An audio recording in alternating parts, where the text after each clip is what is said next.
professor, é o doutor. Eu sei que é formal, né? Eu sei porque estudei com Bourdieu, as estruturas estruturadas, estruturantes. Não seja doutor, não. Portas não vão se abrir, projetos que você não poderá captar, recursos você não terá. Eu sei disso porque eu vivo isso na pele. Né? Agora, para mim, a ponte que é possível é quanto mais a universidade abrisse para o debate, inclusive com os movimentos sociais, porque eles também têm limites. Os movimentos sociais têm limites. Na realidade, toda forma institucionalizada de poder, segundo Antônio Negri e Michael Hardy, hoje estão sendo questionadas. Mas isso é muito recente. Então é preciso meio que historicizar isso. Por que só eclode agora? Tem uma série de explicações para isso. Do ponto de vista histórico, do ponto de vista filosófico. Né? Tem lá o Martin Heidegger que vai falar que as coisas só emergem quando há disposição, quando há clareira, quando há abertura para que a gente possa deixar vir à tona o que está se incidindo. Então, assim, eu acho que o movimento feminista avançou até chegar o momento do feminismo negro. Você se deu conta de que o movimento feminista não falava de mulheres no plural, mas de mulher, como se as mulheres fossem todas elas iguais, não há diferença. Né? Assim como há diferença, por exemplo, das mulheres dentro da academia. Então você tem nichos aí de formação acadêmica, que é o que você está trabalhando, porque as mulheres estão mais voltadas para as áreas, o que eu acredito que seja de fato. Ainda há essa Guetização. Isso, guetização. É difícil acabar com isso, porque para mim, e eu acho que a Flávia está certa, isso passa por um processo pedagógico muito grande que vem desde as séries iniciais. Gente, olha, eu dou aula no ensino médio há pelo menos 6 anos. 6 anos. Mas antes eu dava aula no ensino superior. Eu tenho aula 12 anos praticamente no ensino superior e tem 6 anos que eu dou aula no ensino médio. Eu vejo o seguinte, quando eu comecei a dar aula no ensino médio, eu vejo que há uma série de lacunas que os meninos não têm essa base que a Flávia está falando. Então não é possível se a gente não ensinar, não só as meninas, assim, empoderar as meninas, mas ensinar os meninos que eles têm que respeitar as meninas. A Marcila Lopes fala isso, não vamos acabar com o machismo, enquanto não ensinarmos também os meninos, só ensinar as meninas, não, se empoderem, mas ensinar os meninos que também precisam.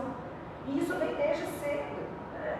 E eu acho que falta projetos, por exemplo, de educação infantil.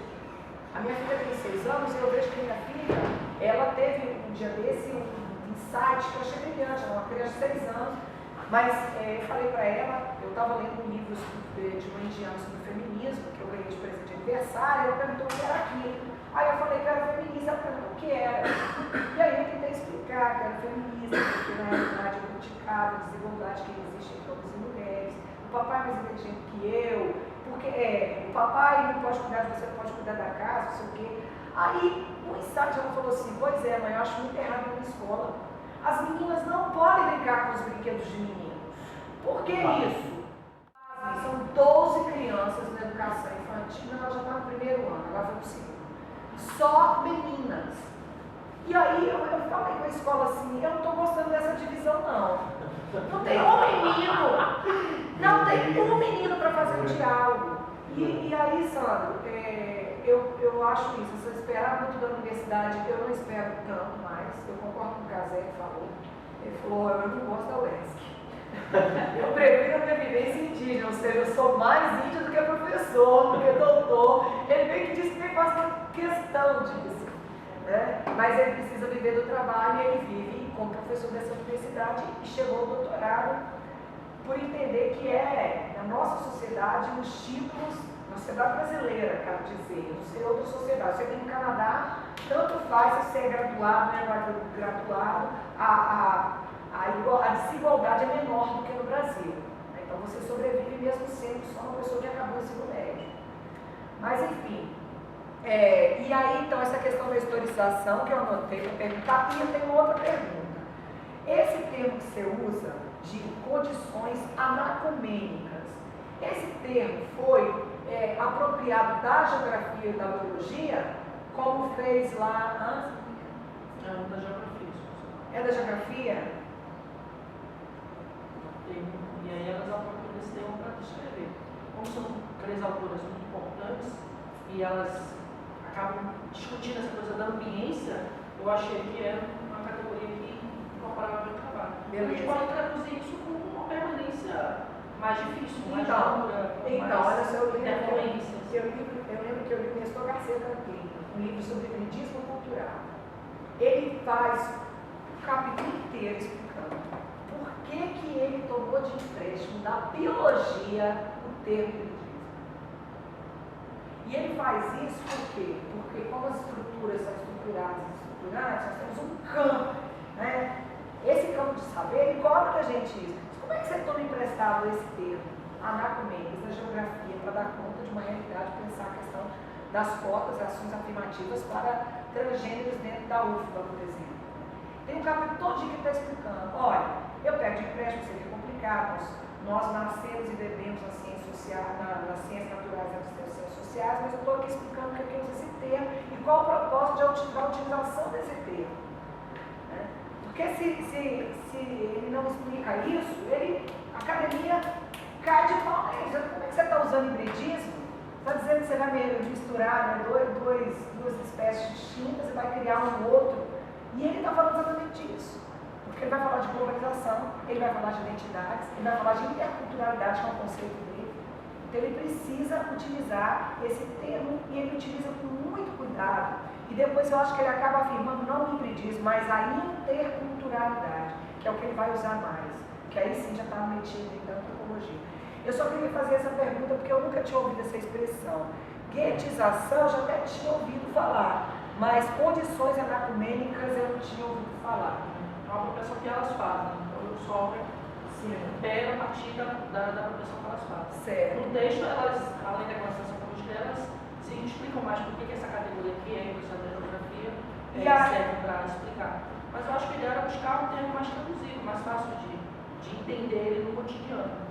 Agora, Sandra, eu não sei, mas a impressão que eu tive é que você dá uma alfinetada no movimento negro.